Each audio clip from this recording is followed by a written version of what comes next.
Welcome to my channel. कैसे हो दोस्तों? आई होप आप सब ठीक होंगे, स्वस्थ होंगे, मस्त होंगे, अपनी अपनी लाइफ में खुश होंगे। यहाँ पर मैं बना रही थी कुछ बच्चों के लिए नाश्ते में, और उनको लंच में भी मैगी ले जानी थी। इस वजह से तो मैंने यहाँ पे मैगी के लिए 2 प्याज और 1 टमाटर काट लिया था। और क्या है ना कि ज़्यादा प्याज मैंने काटा इसलिए था, थोड़ा सा मैगी ना अलग टाइप से बनाऊंगी, इस वजह से काटा था प्याज मैंने। तो 1 ही टमाटर डाला है फ्रेंड्स। इस टाइम टमाटर भी बहुत महंगे हो रहे हैं। मैंने सोचा था सर्दी में सस्ते हो जाएंगे, पर वो अभी सस्ते नहीं हुए हैं। फिर यहाँ पे मैंने ना मैगी मसाला ऐड कर लिया है, जो पैकेट में आता है ना वही ऐड किया है। 2 ही मैगी मंगाई थी, उसमें से 2 मसाले निकले थे पैकेट के, तो वो 2 मसाले मैंने ऐड कर लिए हैं। और ये ना आज मैगी जो बना रही हूँ ना, वो बच्चों की फरमाइश थी कि मम्मी आज ना ऐसी वाली मैगी बनानी है आपको। तो मैंने को ना सूप वाली मैगी बनानी थी। यहाँ पे मसाला अच्छे से भुन चुका था, तो फिर मैंने यहाँ पे पानी ऐड कर दिया। पानी ऐड करने से क्या है ना, तो मतलब जो ज़्यादा पानी ऐड करूँगी, क्योंकि ज़्यादा पानी ऐड करने से क्या है वो सूप वाली बनेगी। फिर यहाँ पे ना बच्चों के लिए मैंने रेडी करके रख दिया था, और वो खा के अच्छे से चले गए थे स्कूल। और मेरा यहाँ पे काम जो होता है डेली रूटीन मेरा वो ही चालू हो चुका था, क्योंकि ना बच्चे स्कूल तो चले जाते हैं पर सारा कुछ फैला के चले जाते हैं, इधर से उधर सामान कर देते हैं। उस टाइम जल्दबाजी में ना तो कुछ समझ में नहीं आता है, करते तो कुछ नहीं कह सकती, क्योंकि ना वो जब तैयार होते हैं मैं रसोई में लगी होती हूँ, क्या करते हैं क्या नहीं करते हैं कैसे करते हैं, तो चलो कैसे भी है तैयार तो हो ही जाते हैं। इसी चक्कर में मैं कुछ नहीं कहती, पर सामान भी बहुत फैल जाता है, इधर से उधर हो जाता है। यहाँ पे मेरा बस बेडशीट ही जो था ना गंदा सा हो गया था, कुछ आई उस पे गिर गया था चादर पे, तो मैंने सोचा इसको चेंज कर दूंगी बेडशीट को, और दूसरी वाली बेडशीट बिछा दूंगी। तो यहाँ पे ना जो ये तकियाँ हैं आप देख ही रहे होगे, यहाँ पे ये तकियाँ ना सबको ना आदत है 2-2 तकिया लगाने की। तो हस्बैंड ज़्यादा मतलब ऊंची तकिया लगाते हैं, मेरे को नहीं लगता ऊंची तकिया, मुझे तो थोड़ी एक ही तकिया को मतलब लगानी होती है, तो मैं तो एक ही तकिया को लगाती हूँ। हस्बैंड वगैरह लगा लेते हैं, 3 तकिया लगा ही लेते हैं वो। तो यहाँ पे ना मैंने सारी तकिया भी हटा के रख दी थी। और ये चादर है ना, ये चादर तो बहुत ही सॉफ्ट है फ्रेंड्स, ये चादर बहुत अच्छे लगते हैं मुझे। ये सर्दियों में मैं ये गर्म वाले चादर ही बिछाती हूँ, क्योंकि ये गर्म आते हैं, ठंडाते नहीं हैं। ये बिछने के बाद क्या होता है ना कि गर्म रहते हैं, ये नहीं कि आपका चादर ठंडा हो गया है, ऐसा कुछ नहीं होता है। तो यहाँ पे ये चादर भी वही वाला चादर वैसा ही है, मतलब पर कलर चेंज है। और ये भी चादर इतना ही जैसे वो गर्म होता है वैसे ये भी गर्म है। थोड़े चौड़ाई में फ्रेंड्स ये छोटे होते हैं, पर मैं इन्हें अच्छे से बिछा देती हूँ एडजस्ट करके। ये निकलते भी नहीं है इतनी जल्दी से, और बहुत ही अच्छे से बिछ भी जाते हैं, और कलर भी इतने अच्छे अच्छे आते हैं इनमें, बहुत प्यारे प्यारे कलर लगते हैं। तो ये भी चादर एक उन्हीं में से एक है। और ऐसे 2 एक चादर हैं जो मैं सर्दियों के लिए लेके आई थी बिछाने के लिए, मतलब, और ये सर्दियों में ही बिछते हैं और गर्म भी बहुत होते हैं। आप भी फ्रेंड्स ऐसी चादर मंगा के देखना, तो आपको पता चलेगा ये चादर कितने गर्म है। तो यहाँ पे मेरा बिस्तर तो हो गया था सब कुछ सही, बस ये जो तकियाँ थी वही सेट करने को रह गई थी। अब हम खुद अकेले तो लगे ही रहते हैं फ्रेंड्स, जब बच्चे चले जाते हैं ना तो घर में कोई नहीं होता है, उसी टाइम हमें पूरा घर को समेटना भी होता है, क्योंकि कभी हस्बैंड ने फैला के डाल दिया, कभी बच्चों ने डाल दिया, कोई सामान इधर फेंका हुआ है, कभी उधर फेंका हुआ है। आप चाहे कितना भी समझाना कि अपनी जगह पे चीज़ें रखो, पर नहीं सुनते हैं, कोई भी नहीं सुनते। जब जल्दबाजी में होते हैं ना तो कोई भी नहीं सुनता है। जल्दबाजी के चक्कर में ना जो जहाँ पटका वहीं पटके के चले गए। तो यहाँ पे मैंने छज्जे पे खोल लिया था, धूप भी बहुत अच्छी निकली थी, आज की सुबह की जो धूप थी बहुत अच्छी खिल रही है। 2-3 दिनों से धूप भी अच्छी निकल रही है, ज़्यादा कोई मतलब ठंड नहीं लग रही। जब फ्रेंड्स ज़्यादा ठंड लगती है, जब सूखी ठंड पड़ती है ना फ्रेंड्स, तब आप मतलब पूछो मत, हाथ पैर ऐसे हो जाते हैं बर्फ जैसे, जब बर्तन धोने का भी मन नहीं करता है बिल्कुल भी। और हमारी तो मजबूरी होती है ना काम वाम करने की, कौन करेगा, हमें तो भीगना ही पड़ता है पानी में, चाहे मन हो या ना हो। ये एक लेडीज़ का काम है तो ये लेडीज़ ही करती हैं, इस वजह से थोड़ा हमें भी करना ही पड़ता है, चाहे कितना भी हो। फिर यहाँ पे है ना मेरी जो कालीन है जो मैंने हाथ से बनाई हुई थी, इसको मैं ना इसे झाड़ू से ही झाड़ूंगी, क्योंकि उसको उस तरीके से झाड़ो ना तो वो साफ़ नहीं होती है। अगर झाड़ू से झाड़ो ना, इसके ऊपर से सारी डस्ट गंदगी अच्छे से निकल जाती है। और इसी को मैं ना इसको उठा के झाड़ के इसको ना छज्जे पे रख के आ जाऊंगी, क्योंकि जब मैं यहाँ से पोंछा झाड़ू हो जाएगा ना उसके बाद यहाँ पे बिछा दूंगी। अभी तो हाल फिलहाल में ऐसा ही मतलब बिछा नहीं रही हूँ, इतना ही बिछाऊंगी, क्योंकि कभी ना क्या होता है ना कि जब वो कालीन बिछी होती है ना उस पे हम बैठ के खाना आना वगैरह खा लेते हैं, इसी वजह से ना मैंने यहीं तक बिछाया हुआ था इन्हें। और ये मैंने पिछली साल ही बनाई थी ये कालीन, और ये कालीन भी बहुत अच्छी है। मतलब ना ही तो इसमें ठंड लगती है, क्योंकि इसमें एक फोम वाला जो गुदगुला सा वो गद्दा सा होता है ना उसको मैंने अंदर कर रखा है। तो ये अच्छी इसीलिए लगती है मुझे, क्योंकि इसके ना पैर ठंडे नहीं होते हैं, गर्म चादर है ये। तो ये ऐसी चादर ना मैंने घर की मतलब चीज़ों से ही बनाया, तो जो वेस्ट चादर थे ना उन्हीं से ही बनाया था ये मैंने, क्योंकि ये वेस्ट चादर इतने बढ़िया होते हैं कि आप इनको मत फेंकिए, कभी ना कभी काम में आ ही जाते हैं। तो मैंने ना इन्हें पहले से ही उठा के रख दिया था कि कोई ना कोई काम में आएंगे ही। तो मुझे नहीं पता था फ्रेंड्स के किस काम में आ जाएंगे, पर मेरे काम में तो आ ही गए थे, आपने देखा ही है। अब मैं सोच रही हूँ कुछ अच्छा बनाने के लिए, जो कि मतलब मेरी जो सोफा की तकियाँ हैं उनके कवर बनाना चाहती हूँ। इसके लिए मैं कपड़े लेके आऊँगी जब बनाऊँगी। अभी तो हाल फिलहाल में मेरे पास कपड़ा नहीं है तकिया के कवर बनाने के लिए, तो मुझे ना प्लेन तकिया के कवर चाहिए जो कि अच्छे बने हों, और पीछे से चैन वगैरह लगा के ही, सोच तो ऐसा ही रही थी मैं, पर अभी पैसे नहीं हैं जो कि मैं कपड़ा खरीद के लेके आऊँ। तो कपड़े भी बहुत महंगे पड़ जाते हैं फ्रेंड्स, पर घर पे बनाओ ना मजबूत चीज़ बनती भी है। हाथ से बनी हुई चीज़ आपकी इतनी जल्दी ख़राब नहीं होगी, जो कि आप बाज़ार से लोगे वो ख़राब हो जाती है। तो यहाँ पे मेरा सोफ़ा वगैरह भी जो है था ना चढ़ चुका था, फिर मैं ये अच्छे से तकिया है ना इनको लगा दूँगी। पहले तो ये तकिया नहीं थी, फिर मैं लेके आई थी, क्योंकि मुझे ना 5 तकियाँ चाहिए थी, फिर मैं मार्केट से ही लेके आई थी। तब मुझे 350 की पड़ी थी 5 तकियाँ, और ये अच्छी हैं फ्रेंड्स। इस पे अगर बैठ जाओ या कुछ भी करो तो ये फिर से वैसी हो जाती हैं, फूल जाती हैं।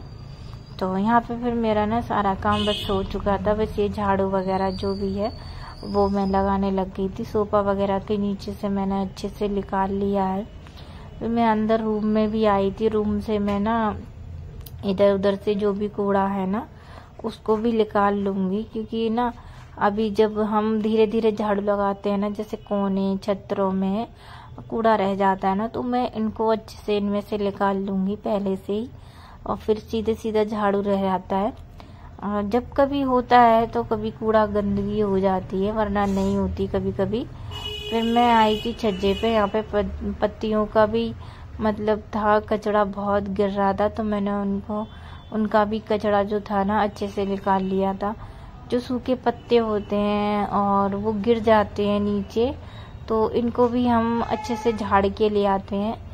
कभी क्या होता है ना, मैं ना जब सूखे पत्ते ना गमले में मतलब पेड़ पे लग रहे होते हैं ना, तो मैं तोड़ देती हूँ, तोड़ के नीचे गिरा देती हूँ, क्योंकि जो उन्हें एनर्जी वेस्ट नहीं करनी पड़े। अगर आपके प्लांट में भी ऐसा ही होता हो तो आप पहले से ही मतलब तोड़ दिया करो, जिससे कि जो मतलब प्लांट अपनी एनर्जी से उस पत्ते को सुखाएगा, जब जाके वो गिराएगा उससे पहले ही अगर आप गिरा दोगे ना तो प्लांट की एनर्जी खराब नहीं होगी और वेस्ट भी नहीं होगी।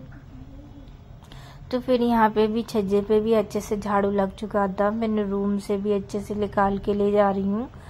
ये जो सारा कूड़ा है एक साथ मैं झाड़ती हुई लेके आ जाती हूँ, छज्जे पे से भी, फिर छोटे रूम से भी निकाल लेती हूँ और इधर साइड से भी, सोफा साइड से भी निकाल के ले जाती हूँ। और बस ये सीधा सीधा जो रहता है ना, बस वही झाड़ू रह जाता है सीधा सीधा झाड़ू मारने के लिए। जब घर पे कोई नहीं होता है तो हम आराम से सफाई कर देते हैं, और जब कोई होता है ना तो हमारे पोंछे पे इधर से उधर चले जाओ तो बहुत गुस्सा आती है। मेरे पोंछा मैं लगा रही हूँ, कोई चला जाए तो मुझे तो बहुत गुस्सा आती है। अगर आपको भी आती हो तो कमेंट में ज़रूर बताना। यहाँ पे ना मेरी झाड़ू भी अच्छे से लग चुकी थी, और ये जो मतलब जो गेट के जो पेंट छूटता है ना, इसमें ज़रा सा भी मतलब झाड़ू वगैरह या कुछ भी लग जाए ना तो ये छूटने लग जाता है। तो यहाँ पे ना झाड़ू भी मैंने सारा कूड़ा जो भी था वो बाहर कर दिया घर के। उधर का मैं बाद में झाड़ के कर दूंगी, अभी तो मैं बस यही वाला काम कर लूँ। फिर यहाँ पे ना झाड़ू में मेरी अच्छे से लग चुकी थी। फिर ये ना कि जो कीड़ा था ना, मैंने नीचे जीने के नीचे डाल देती हूँ, और ये जो थोड़ा बहुत ही होता है तो मैं ऐसे ही डाल देती हूँ। फिर ना शाम को मैंने अच्छे से रेस्ट कर लिया था, दिन भर हो गया। शाम को मैंने चूल्हा जला के आलू बनने के लिए रख दिए थे। आलू जब उबल गए थे मैं भरता बनाने लग गई थी, क्योंकि ना भरता रेडी करना था मुझे। और इसमें मैंने मिर्च मसाला डाल दिया है, मैगी मसाला भी ऐड कर दिया है। बस क्या था, इसमें थोड़ा सा प्याज जो था ना उसको भी बस मैं काट के डाल दूंगी। मेरा बस यही था ना कि हाँ जो मतलब भरता है वो रेडी हो जाएगा, तो मैं चूल्हा तो मेरा जल ही रहा है, उस पर जल्दी से कढ़ाई रख के सेक दूंगी। तो यहाँ पे इसके पापा नहीं खाएंगे, इस वजह से मैं इसमें थोड़ा सा प्याज ऐड करके डाल रही हूँ। इसके पापा को प्याज नहीं पसंद है, मतलब भरते के अंदर। वैसे तो खाते हैं पर भरता वगैरह में नहीं पसंद है। फिर यहाँ पे मैंने ना बेसन भी घोल लिया है, और मैं थोड़ा सा पहले से ही रख दिया था, मतलब घोल के, कि इसमें गांठ नहीं पड़े। और इसने ना थोड़ा सा बेसन ऊपर से डाल दिया था ना आयुष ने, तो ये बेसन में गांठ सी आ गई थी। इसके चक्कर में मैं इसको अच्छे से घोल रही थी, क्योंकि ये घुल जाएगा जब ही तो अच्छे से बैटर बनेगा। तो बैटर अच्छा हो जाएगा ना तो ब्रेड पकौड़े भी अच्छे बनेंगे। तो इसमें मैंने थोड़ा सा खाना सोडा डाल दिया था, 1 चुटकी के वगैरह आप डाल लेना, ज़्यादा मत डालना। तो मैंने 1 ही चुटकी के बराबर के डाल लिया था। फिर जो भी भरता सारा सामान मैं यहाँ पे लाके बैठ गई थी। तो जो भी ब्रेड है ना मैं उनको अच्छे से निकाल लूँगी। सारे जो ब्रेड थे, ज़्यादा नहीं ब्रेड थे, जितने बनेंगे उतने बहुत हैं। तो जो भरते की स्पेटिंग थी ना तो मैं इसी में ऐड कर दूँगी, सब की सब धीरे धीरे थोड़ा थोड़ा पूरे कर में पूरा लगा दूँगी। और मुझसे ना आलू का भरता भी ज़्यादा बन गया था तो वो बच जाएगा, तो बच्चों के लिए कुछ ना कुछ बना ही दूँगी। थोड़े से बच्चों के लिए पराठे सेक दूँगी सुबह के टाइम पे। अभी तो नहीं सेकूँगी क्योंकि अभी तो ये ब्रेड ही पकौड़े खा रहे हैं, तो पराठे नहीं खाएंगी, क्योंकि ब्रेड पकौड़े के आगे पराठे तो अच्छे ही नहीं लगेंगे। इसलिए वजह से मैं जब नहीं सेकूँगी, बस यही सेकूँगी। फिर यहाँ पे ना मेरा एक ही जो था ब्रेड वही बचा था, जिसे मैं आधा बीच में से काट के आलू लगा दूँगी अच्छे से, फिर उसके ऊपर से दूसरा ब्रेड भी चिपका दूँगी। तो फाइनली यहाँ पे मेरा सारा काम हो चुका था, ये काटने पाटने का, आलू लगाने का। और यहाँ पे मैंने छोटी सी वो बना के आलू की गोली सी डाल दी है, क्योंकि चूल्हे देवता को खवाने के लिए, और ये करना हमें ज़रूरी होता है। और यहाँ मैंने उनको खिला दिया है। फिर जब मैं पहला सेकूँगी ना फ्रेंड्स, तो उठकेगा नहीं तेल। हमारे यहाँ उछटता है ना तेल, उसको कहते हैं, तो वो उछटता नहीं है। अगर पहले से ही आप हाथ जोड़ लो तो नहीं होता है ऐसा कुछ भी। तो मैं तो पहले से ही कर देती हूँ ये काम को। अब बस मेरा वो बस काम जो होता है ना डालने का वही रह जाएगा। और ये जो ब्रेड पकौड़े हैं उनको मैं अच्छे से काट भी लूँगी, क्योंकि काटने से क्या है ना कि ये जो ब्रेड पकौड़ा है इनको रखने से धीरे धीरे सारे ब्रेड पकौड़े को अच्छे से काट लूँगी। फिर ये बेसन में लपेट के मैं कढ़ाई में, गरम तो हो ही चुकी थी, तो गरम हो गई है, फिर मैं इनमें डाल दूँगी एक एक करके 3 ब्रेड को सेकूंगी या 2 करके सेकूंगी, ज़्यादा नहीं डालूंगी क्योंकि तेल के हिसाब से मैंने जितना लगाया उतना ही डालूंगी। यहाँ पे जानवी कह रही थी मेरा भी सेक दो, तो मुझे वो डालना ज़रूरी थी, इस वजह से मैंने जब डाला नहीं। तो यहाँ पे 3 ब्रेड मैंने पकौड़े हैं ना जो कढ़ाई में डाल दिए हैं अच्छे से भुनने के लिए। और ये बेसन भी अच्छे से मैंने खूब लगाया है, जो कि अच्छे से बेसन लग जाएगा ना तो ब्रेड पकौड़ा अच्छे से फूल जाएंगे। तो यहाँ पे मेरे ब्रेड पकौड़ा देखिए कितने फूले फूले से बन गए हैं, बाजार जैसे खस्ता। आप भी कभी ट्राई करना ऐसे ही। मुझे तो बहुत पसंद है ब्रेड पकौड़े, आपको पसंद है तो कमेंट में बताना।